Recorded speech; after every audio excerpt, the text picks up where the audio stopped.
जीवन के 10 वर्ष बाद घर में बेटे का जन्म हुआ और केवल 1 साल की उम्र में तो बेटा परलोक सिधार गया। मैं इस कदर डिप्रेशन में आ गया हूँ कि हर पल मरने के विचार ही आते रहते हैं। कोई इलाज? प्रज्ञेश, तुम्हारी इस व्यथा के सिलसिले में मैं तुम्हें कुछ भी मार्गदर्शन दूं, इसके पूर्व तुम वो यह सत्य प्रसंग पढ़ लो, शायद तुम्हारे मन को समाधान हो जाए और तुम डिप्रेशन में से बाहर आ जाओ। मुंबई के कफ परेड विस्तार में वह भाई रहते हैं। अमीर तो है ही, किंतु ज्यादा तो संस्कारी ज्यादा है। वचन में मधुरता है तो व्यवहार में औचित्य का पालन चमकता है। वर्षों पूर्व इस भाई के जीवन में भी वही हुआ जो अभी तुम्हारे जीवन में हुआ है। केवल 4 माह की उम्र में उनका बच्चा दिवंगत हो गया। पत्नी का कल्पांत आध्यात्मिक था तो उसके मन की पीड़ा की भी अकथ्य थी, लेकिन जो हो चुका था उसे स्वीकार लेने के अलावा उनके पास और कोई चारा नहीं था। समय जैसे जैसे बीतता गया वैसे वैसे दोनों के मन स्वस्थ होते गए और एक दिन एकांत में उन्होंने पत्नी के समक्ष एक प्रस्ताव रखा।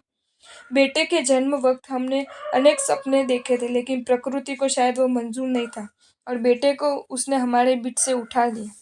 पूछना तो मुझसे तुमसे ये है कि हम दोनों अभी तो जवान हैं।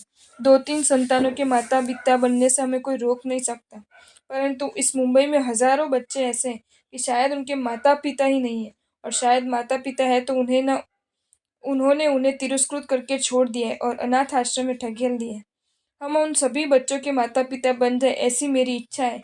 यदि तुम 2-3 बच्चों की मां बनने की तुम्हारी इच्छा का बलिदान खुशी से देने हेतु तैयार हो तो। पति के इस प्रस्ताव पर पत्नी एक बार तो बौखला उठी। पति से उसने कुछ समय मांगा और अंततः उसने पति के प्रस्ताव पर सहमति की मुहर छाप लगा दी। इस बात को आज 30 साल हो चुके हैं। वे भाई सालों से मेरे संपर्क में है। मुंबई में 54 जितने अनाथ आश्रम के बच्चों के लिए वे भाई क्या कर रहे हैं वो तुम जान लो। तकरीबन 1000 बच्चों को प्रतिदिन खुद की ओर से दूध, बीमारी के शिकार होने वाले बच्चों के लिए दवाई, वार त्योहार, बिस्कुट के पैकेट और नए वस्त्र। ये सब तो ठीक है, परंतु हमें आश्चर्यचकित कर दी ऐसी जबरदस्त जो व्यवस्था उन्होंने निर्मित की है वो तो ये है। हर मौसम में जो फल आते हैं वे 20,000 जितने फल अनाथ आश्रम के बच्चों को पहुंचाना, और उसमें भी 10,000 जितने फल बच्चों में वितरित हो जाए उनके बाद ही वह फल अपने घर में लाना। उस भाई के मुख से ये बात सुनकर मेरी आंखें हर्षाश्रु से छलछला गई।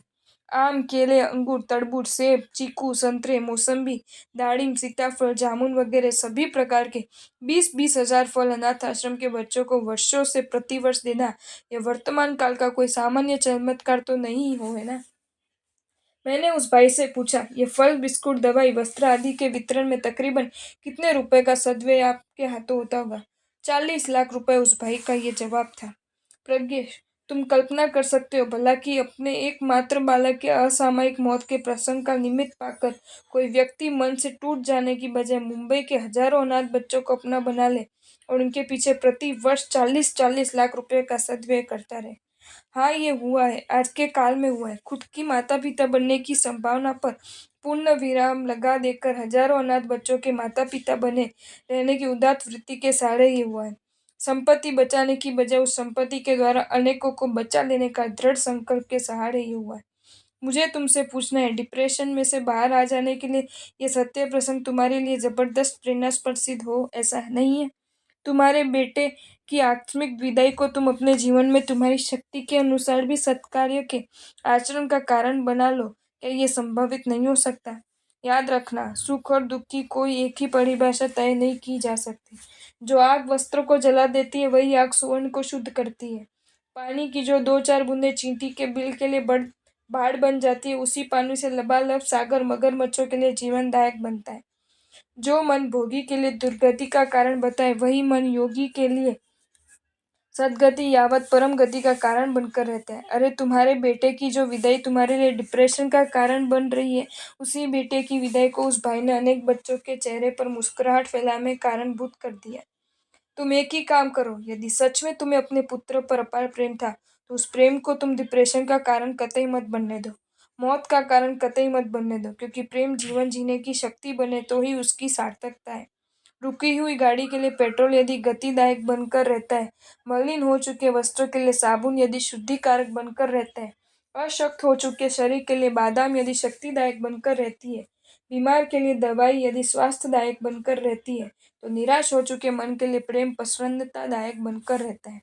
अंतिम बात, वस्त्र झटक देना किसे नहीं आता, ये प्रश्न है। सच्चा पराक्रम तो मन को झटक देने की कला को आत्मसात कर लेने में है, और मुझे पूर्ण श्रद्धा है कि यही कला तुम आत्मसात करके ही रहोगे। पक्का ना? अगर आपको ये वीडियो अच्छा लगा हो तो इस वीडियो को लाइक करें और मेरी channel Jain facts and stories को सब्सक्राइब करें। धन्यवाद।